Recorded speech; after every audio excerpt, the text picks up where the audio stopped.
Ces images, je les avais pourtant vues et revues. C'est l'abbé Spa, le curé du village, qui à l'époque est à la caméra. Des images simples et belles comme celles d'un amateur. Il filme sa paroisse sur toute une période, l'après-guerre. C'est vrai, j'étais impressionné par ce cinéaste du dimanche. Alors, avec un groupe d'habitants proches de la baie, j'ai voulu les revoir, toutes ces images, et en parler tout simplement. Je n'étais pas au bout de mes surprises. Des images filmées par l'abbé Spa, mais aussi d'autres, plus graves, loin de Bouvigny.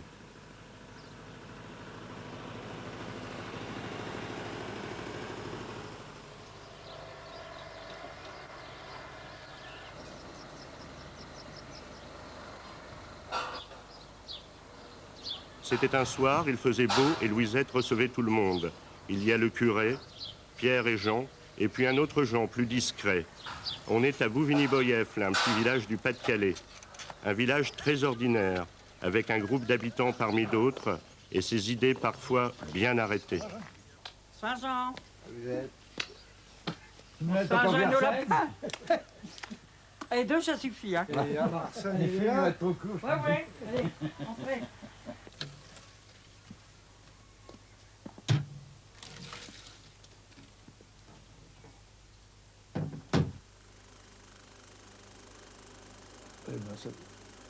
Ça vient, ça vient pas. Ah, les Anglais ils ont mis du temps à arriver. Oui. 44.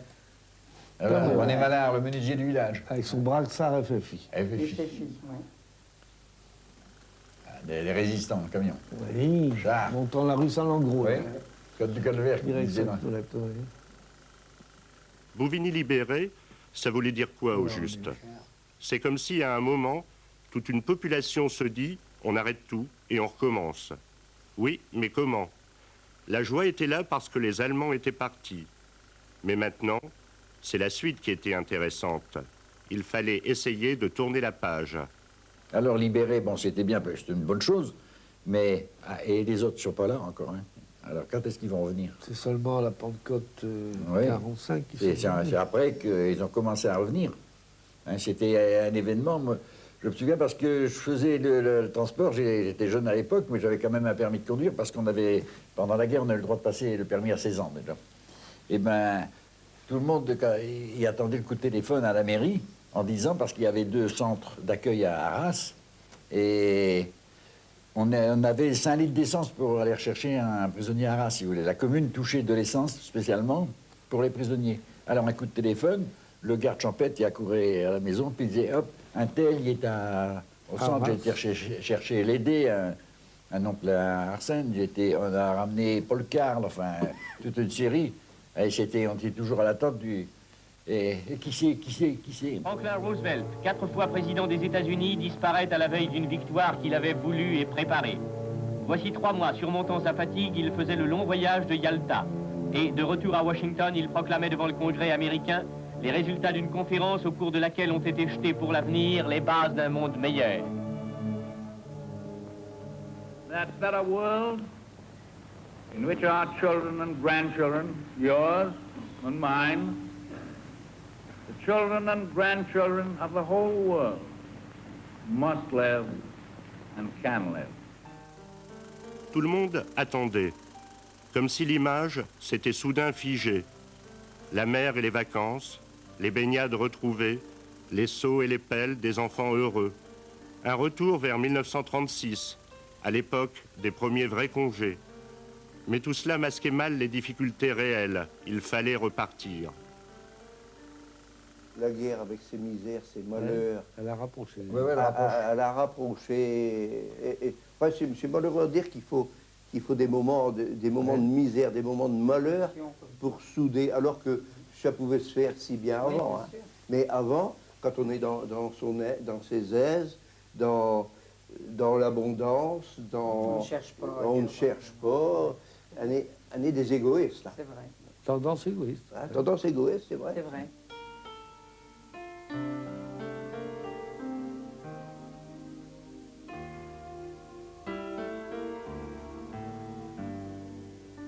Le gouvernement a décrété le STO, c'est-à-dire le service du travail obligatoire en Allemagne, pour les jeunes gens âgés de 22 ans à l'époque. Donc j'étais de cette classe-là. Alors pour éviter ce départ en Allemagne, on avait un recours, c'était s'embaucher aux mines. C'est ce que nous avons fait en général. Tous les jeunes de ce coin ont fait tout de suite. Hein. Et j'ai commencé donc aux mines. Ça, je vous dis, ça, je me rappelle très bien, le jour du mariage à Jean. Et on m'a mis dans une taille avec des mineurs où j'avais la charge d'amener des balles de pierre que je devais retourner pour reboucher une galerie. J'en ai tiré de cette époque une bonne expérience que je ne regrette pas. Hein, j'ai compris le travail d'un mineur. On les côtoyait tous les jours, les mineurs, hein, puisqu'ils étaient ici autour de nous. Mais on ne pouvait pas comprendre leur travail. Ils pouvaient nous expliquer, on ne le voyait pas. Et là, j'ai eu une expérience que je ne regrette pas. J'ai compris. Et j'ai même fait, je me suis fait des amis, je me suis fait des amitiés, et qui durent, quelques-unes durent encore. Voici Béthune, la ville des hommes noirs, ces hommes de la mine qui sont venus accueillir le général et l'entendre.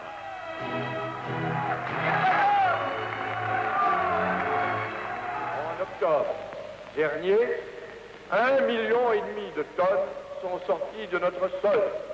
Or, nos mineurs, au cours de ces dernières semaines, en ont tiré en moyenne 2 fois plus. Après la libération, ils en étaient à 40% de l'extraction d'avant-guerre. Les voici à 75%. Je suis sûr qu'ils iront bientôt jusqu'à 100% et davantage. Pour moi, ça évoque une triste période d'un certain temps où la grève des mineurs, comme on le dit si bien dans les journaux, c'était devenu une grève révolutionnaire, hein, avec l'occupation des carreaux de mine, et puis je crois qu'on n'assurait plus l'entretien des galeries. Pierre a son franc-parler, et tout de même un sacré caractère. Je me disais en l'écoutant que personne n'était ici à la recherche d'une vérité historique. Ce qui importait, c'était les histoires, pas l'histoire. Au cœur du bassin minier, Bouvigny est un village agricole. Après le travail, les mineurs vont donner un coup de main dans les champs. Ce sont eux qui tracent les sentiers dans la campagne environnante. Les agriculteurs, lorsqu'ils sont au champ, se repèrent dans le temps en fonction du déplacement des mineurs. Labourer la nuit, semer le jour, dimanche compris, le paysan de France n'épargne rien pour gagner la bataille du pain. Bataille silencieuse mais grandiose. Les Français auront-ils du pain toute l'année? C'est là l'enjeu. Et Marie, route avec eux, chez Betrave. Ah, c'est cool. Ah, l'idée n'a pas de temps. Il se régale en passant. Ah ouais. Quel courage.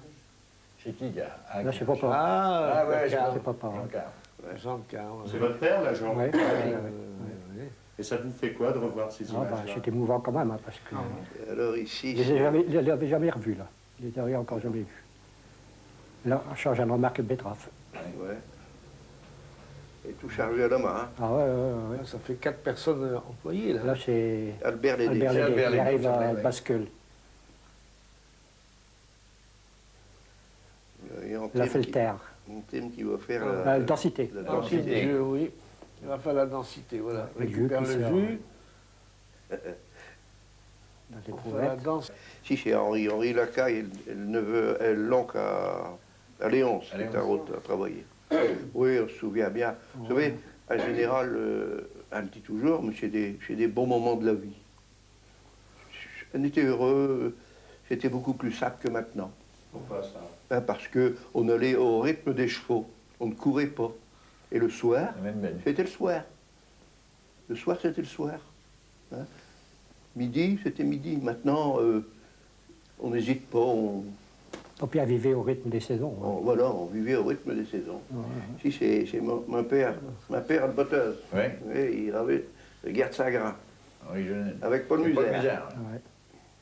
Cannes reçoit le cinéma. Et c'est un palais tout neuf que M. François Mitterrand a inauguré en ouvrant le 3e Festival international du film. Le cinéma, il est maintenant prétexte à de somptueuses soirées d'élégance. Gaby Morley en parle et Eric von Stroheim, plus discret, y songe. Pendant ce temps-là, à Bouvigny, l'abbé Spa filme toujours. Et la population construit son cinéma. Tout le monde songe à s'amuser, sortir et respirer un peu. C'est un village vivant avec ses 18 cafés. Une vie locale intense, conviviale. À l'époque, un cinéma à Bouvigny, c'était quelque chose. Ça a été important parce que ça a apporté à Bouvigny une distraction. Il y avait des distractions, bien sûr, mais c'était et le samedi et le dimanche, on pouvait aller à une séance de cinéma et il y avait beaucoup de monde. Voilà. Alors, attends, c'est fugitif, là. Ça, c'est un ouvrier de l'entreprise aussi. Et moi, je suis... Enfin, on va le voir. Voilà, c'est moi, là, qui a 17 ans, que je compte des parpaings avec un ouvrier, là. Voilà. Et là, on charge dans le camion. Voilà, il faut de solides fondations. Voilà. Et puisqu'on parle d'un cinéma, de la construction d'un cinéma, Oui. À l'époque, comment on s'amusait par exemple, vous sortiez beaucoup? Ah non, moi, on avait un père qui était très sévère et on était, disons, on avait un chaperon et à telle heure, il fallait rentrer du bal à minuit et mon père nous attendait dans le couloir. Mon père, c'était un bonhomme, 130 kilos et puis 1m70 et quand il a dit, ma fille, même avec un chaperon, tu rentreras à telle heure, s'il était minuit 5 ou tout ça, le père aussi était là, hein, ça... Voilà. Enfin, mon père, c'était comme ça. Voilà. Ah, ici, c'est Léonce Lacaille. C'est le mariage. Le mariage de Léonce. Ouais. Le camarade Léonce. Et Marie-Thérèse. D'accord. Bah, nous, c'était un mariage comme ça, malheureusement. Louis Baucher, là. Charles Baucher. Louisette à la Miss Petite au Beauval. Pierre derrière, Pierre Baucher. Ah oui, Pierre. Avec Je Gisèle. reconnais Pierre, oui. La Marieuse. La Marius. Marieuse. Puis les mémés avec leur chapeau, hein, tu vois, pas- c'était la mode, hein. À l'époque, oui. Ouais. Rémi. Il y a Rémi. Ah oui, je reconnais Rémi. À descendre de l'église avec la butte encore. Ouais. Vide vierge, quoi. Hein. Tu vois, vieille dame au bras d'Adriane chez Adélène Charles, mère à Louis. Ah, ouais. Ouais. Ah, c'était la belle noce, hein, quand on faisait la noce au village à l'époque. On faisait 2 jours la noce.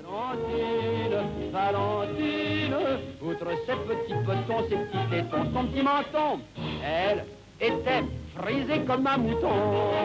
Un village vivant, un village, je sais pas, c'est une bonne expression, convivial, où on se rencontrait, il y avait du monde.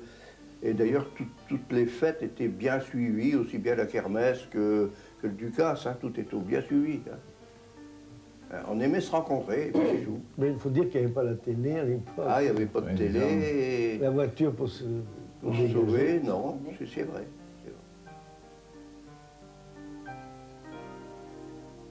Et je peux vous raconter une petite odyssée. Alors, elle était partie, c'était un Ducasse un Ducasse sur la côte. Je ne sais pas si c'était Camblin ou Servat. On est revenu avec un cuit. Fameux. Alors, quand je suis rentré dans ma chambre, j'ai enlevé, non, j'ai pas enlevé mes souliers. Je me suis assis, j'ai enlevé ma paletot, je me suis assis sur ma lit. Et le lendemain matin, merde m'a retrouvé avec mes souliers tout habillés. Écoutez, mais qu'est-ce que t'en fais comme dit?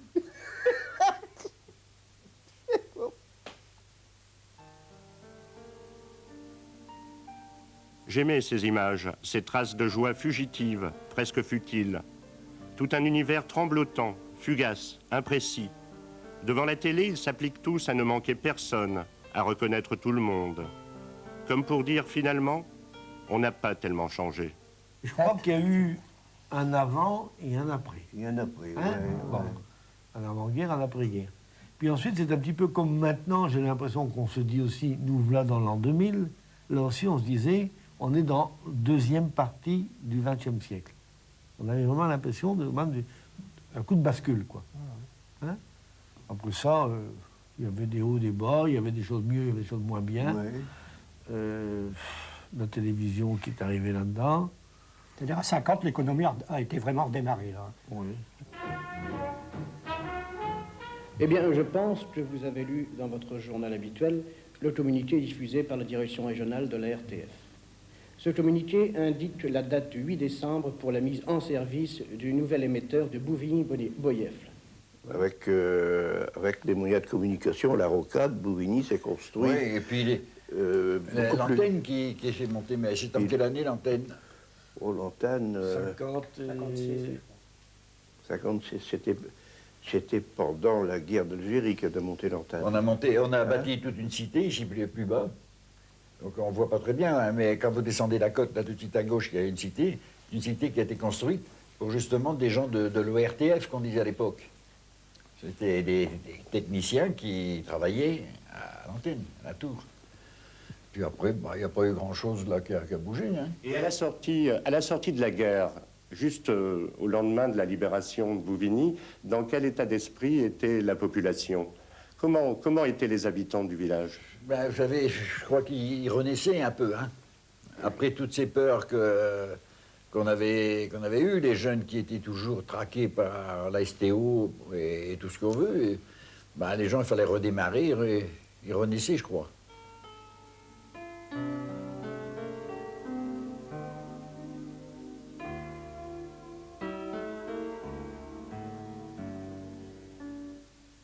Ces petites communes rurales, bon, ça n'a pas bougé beaucoup. Hein. Ça n'a pas évolué. Hein.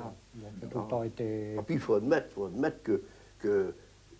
qu'un exploitant agricole, qu'un paysan, propriétaire. Il tient ce terre, donc il ne tient pas au changement. Un des conservateurs. Par définition. C'est vrai, par définition. Voilà, il faut l'admettre. Hein. Et il n'est pas pour les changements brutaux, quoi. Il sait très bien que c'est pas en tirant sur les carottes que ça va pousser plus vite. En poussant, il faut son temps, quoi. La guerre a rapproché le clergé, qui peut-être à un moment, surtout dans les milieux mines, avait été un petit peu un clergé, j'allais dire, aumônier de compagnie, quoi. Oui. Avec le le curé était payé par les houillères, il avait le presbytère des houillères, l'église des houillères quelquefois, hein, pas toujours, mais quelquefois. Oui. Donc il est un petit peu l'aumônier de la compagnie, quoi, avec les problèmes que ça pouvait poser. Pendant la guerre, je pense quand même qu'il y a des choses qui ont évolué pas mal. Et puis ensuite, à la campagne, bien là, c'était le curé qui était, comment on pourrait dire ça, qui était la conscience du village, quoi. Qui était un peu directif, tout de même. Un peu directif, c'est à lui qu'on en référait, qu'est-ce que vous en pensez? C'est lui qui connaissait un petit peu ce qu'il y avait en dessous des apparences, derrière la vitrine. Hein. Oui, c'est vrai. La Banque de France a lancé ses derniers modèles. Et dorénavant, grâce aux coupures de 10 000 et 5 000 francs, vous pourrez vous sentir riche comme auparavant, avec la sensation d'avoir un portefeuille vide. Mais si vous vous allégez d'un côté, vous allez vous alourdir de l'autre. En effet, bientôt, les nouvelles pièces de 20 francs vont se substituer dans vos poches aux antiques billets froissés. Est-ce un premier pas vers le retour au bon vieux louis d'or? Dans une période de guerre, on s'aperçoit qu'il y a de l'argent dans toutes les maisons, à peu près, tout au moins. Ouais. Parce qu'il y a des dépenses, beaucoup de dépenses qui sont supprimées. Tu ne peux pas dépasser tes sous. Ben oui, puis parce que tu ne trouves pas l'acheter, tu ne peux pas, alors il fallait conserver l'argent. On ne peut pas acheter d'auto, on ne peut pas acheter de ça, on ne peut pas dépenser, mais il fallait au cinéma, on ne peut pas aller... On ne peut pas acheter une nouvelle robe parce qu'il fallait un ticket pour la robe, il fallait... On a repris le magasin le 13 mars 49 avec des tickets, hein, la margarine, le café, le beurre, en 49. Hein. Le vieux monde fait chaque jour un pas de plus sur la route de son relèvement. À Bordeaux, en compagnie de M. Jefferson Caffrey, ambassadeur des États-Unis, 2 ministres français, messieurs Pinault et Coudet du Foresto, sont venus accueillir le premier cargo chargé de fournitures envoyées à la France au titre du plan Marshall. On sait que le plan Marshall prévoit pour la première année l'ouverture d'un crédit de quelques 250 milliards de francs qui arriveront sous forme de blé permettant la soudure, de matières premières et d'outillage. Alors mes gens, ça va? Vous avez tout ce qu'il faut? Oui, on tient bien le coup, là. Café. Tu n'as pas encore du même moment. Peut-être pas le superflu, mais quand même. Café est Hein? pas mauvais. Café n'est pas mauvais. là. Tout à l'heure, tu lui passeras un peu de café. en tout cas. Oui, d'accord. Vacances 1946. C'est à Campagne-le-Hédin, entre la mer et la forêt, que les œuvres sociales du cinéma de la région du Nord ont établi un camp de vacances dans des bungalows fournis par l'inspection d'académie d'Arras. Là, loin de la poussière et de la tristesse des villes, surveillés par des moniteurs de l'enseignement, ces enfants feront provision d'air pur et de santé. Les gens des villes, ils ont été obligés d'aller à la campagne chercher Oui. du ravitaillement. Pas mal, ils avaient des pieds à terre. Se ravitaillaient dans telle ferme, etc. Et il y avait quelquefois aussi un échange, je pense avec Tourcoing ou n'importe quoi.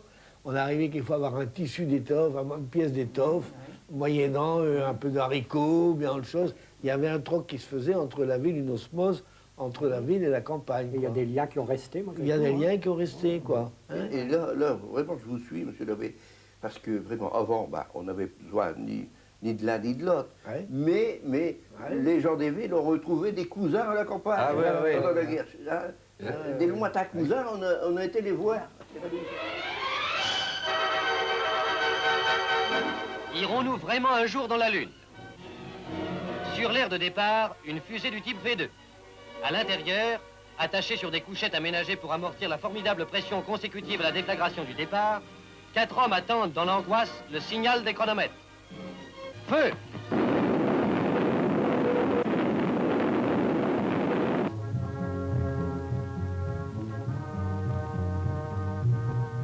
Contact. 3h27 de traversée. Les hommes ont atteint la Lune. Après la guerre, il y a eu certainement cette volonté de se projeter vers l'avenir. En 1945 commence une époque charnière. Le monde se dit plus jamais ça et a envie de tout de suite. La vie est simple et compliquée à la fois. La discussion allait bon train et était loin d'être close. Ils étaient tous contents de veiller comme avant. La nuit était tombée et ils parlaient toujours. Mais il a fallu que ce soit nous, génération, nous, qu'on y passe là. Hein? Un sortant du 19e siècle, la somme. Un 36, on est encore au 19e siècle, avec le travail à la main. Beaucoup de travail à la main. Beaucoup de travail à la main. Et puis, on parle que de ça aussi, peut-être rien que du travail des hommes, mais moi je pense surtout au travail des femmes. Quand vous pensez, Louisette, la lessive avant. Ah oui, je me souviens. Ma mère, elle le faisait ça. Ah bon? Battait comme ça. Bah, je me rappelle. Alors quand vous avez vu les machines à moteur, hein, et puis après encore vu les tambours et tout ça. Les grandes lessiveuses à bouillir. Quelle libération de ce côté-là. Oui, bien sûr. J'ai retrouvé toute une branche d'ancêtres. Au-delà de ce passage de Bouvigny-Boyeffle vers le futur, l'arrivée des premiers tracteurs, la télévision, j'avais pris peu à peu en les écoutant toute la mesure d'un certain ordre des choses. Bouvigny avait changé, c'est évident.